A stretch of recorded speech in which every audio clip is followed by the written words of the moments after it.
Fala pessoal, aqui é o Careca Concurseiro. Vamos mais um bloquinho aí da provinha do STJ 2024, na parte de engenharia elétrica. Bom, vamos começar agora com um bloquinho de questões em relação à conversão eletromecânica de energia e operação de motores de indução. Vamos lá? Vamos comer com farinha essas questões aqui? Então vamos lá. Primeiro aqui ele fala em um circuito magnético que tem um núcleo de material ferromagnético com entreferro. A força magnomotriz desenvolvida no entreferro é maior que a desenvolvida ao longo do núcleo? Vamos lá? Então, para entender isso aqui, a gente pode pegar de uma forma bem simples, né? Fazer analogia no circuito elétrico. Como é que funciona o circuito elétrico? A base dele, né? Tem a tensão, tem aqui uma resistência, e tendo esses dois aqui, tem uma corrente, né? É o famoso RI, né?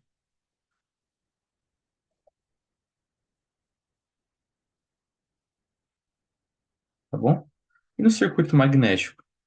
Vamos ver se eu consigo desenhar aqui, né? Normalmente tem aqui um indutor enrolado em um núcleo.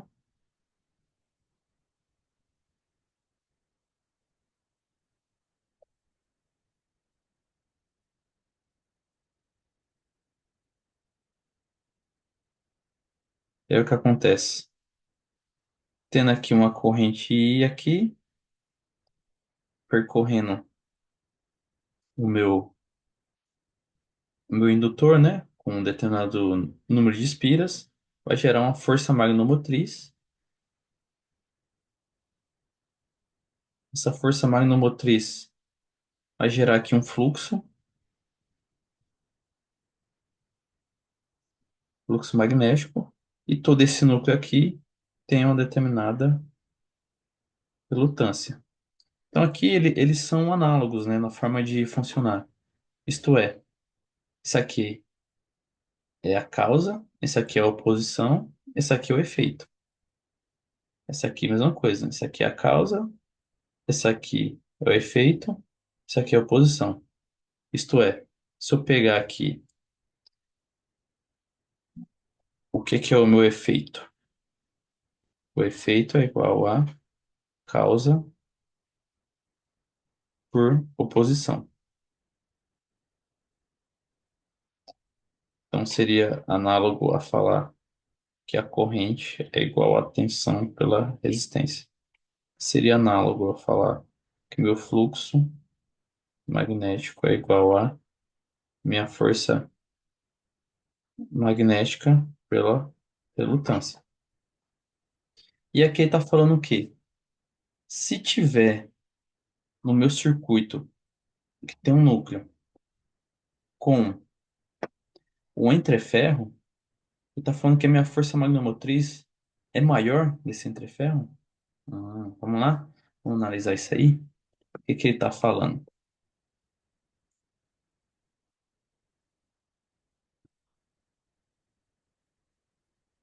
Ele está falando o quê? Tem aqui meu circuitinho, né? Enrolado aqui no meu núcleo. Só que o meu núcleo tem um espaçamento. Esse espaço, esse gap, a gente chama de entreferro. Não tá muito bonito aqui, tá, pessoal? Ó, vai ter uma corrente aqui entrando, tem o meu núcleo, e aqui eu tenho um espaço. Só o que que significa esse espaço aqui? Se isso aqui é meu núcleo e é a minha oposição, se eu tiver um espaçamento aqui, eu vou ter outro tipo de oposição. Então, no final das contas, vai ser o quê? O meu fluxo magnético vai depender da força magnética por ela, as duas relutâncias que vai ter aqui em série. A relutância do núcleo mais a relutância do gap. E o que acontece se eu tiver então a relutância do gap mais a relutância do núcleo? O meu fluxo vai diminuir. Mas e minha força magnética? Minha força magnética depende da corrente e do número de espiras que está aqui envolvida. Então, minha força magnética depende do número de espiras e da corrente.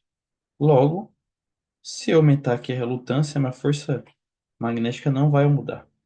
Então, essa questão aqui vai estar errada.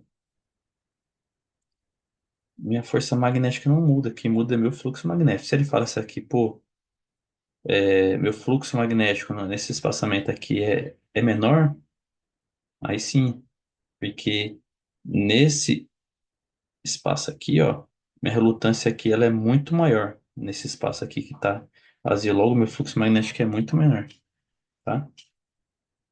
Mas minha força magnética se mantém, tá bom? Então, a questão aqui está errada. Beleza? Vamos para a próxima? A próxima questão, ele, ele fala aqui da indutância. Ele fala que se a indutância de uma bobina aumenta à medida que diminui sua relutância magnética. Então, aqui é análise da fórmula, né, do indutor. O indutor, ele se relaciona pelo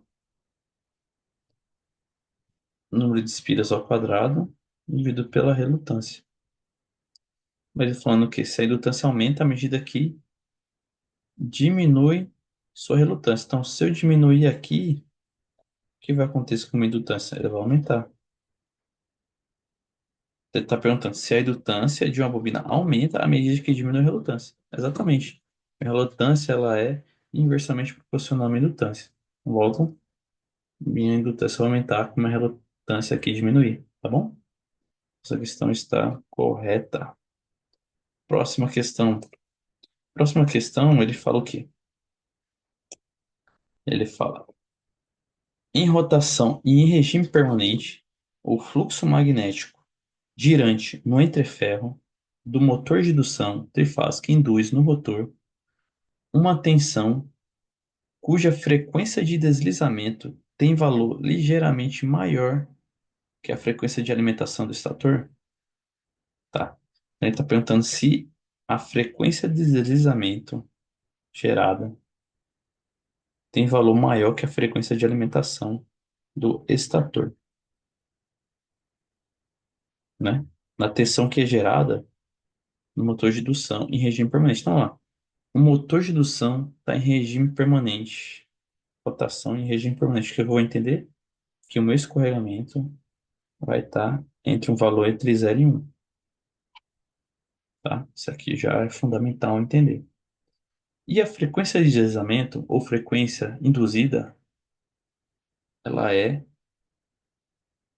o meu escorregamento vezes a minha frequência do estator, ou a frequência de alimentação, né? É o que acontece. Ele está perguntando se a tensão gerada vai ter a frequência induzida maior que a frequência de alimentação. Vai ter? A gente vê isso aqui, ó. Se o meu escorregamento está entre 0 e 1, a minha frequência de indução ou frequência de deslizamento vai ser maior se esse valor aqui tá entre 0 e 1? Não, né, pessoal? Esse valor aqui vai estar inferior à minha frequência de alimentação, tá? Então, ela é menor. Então, essa questão está errada, tá bom? Então, é isso, pessoal. Vamos para o próximo bloco.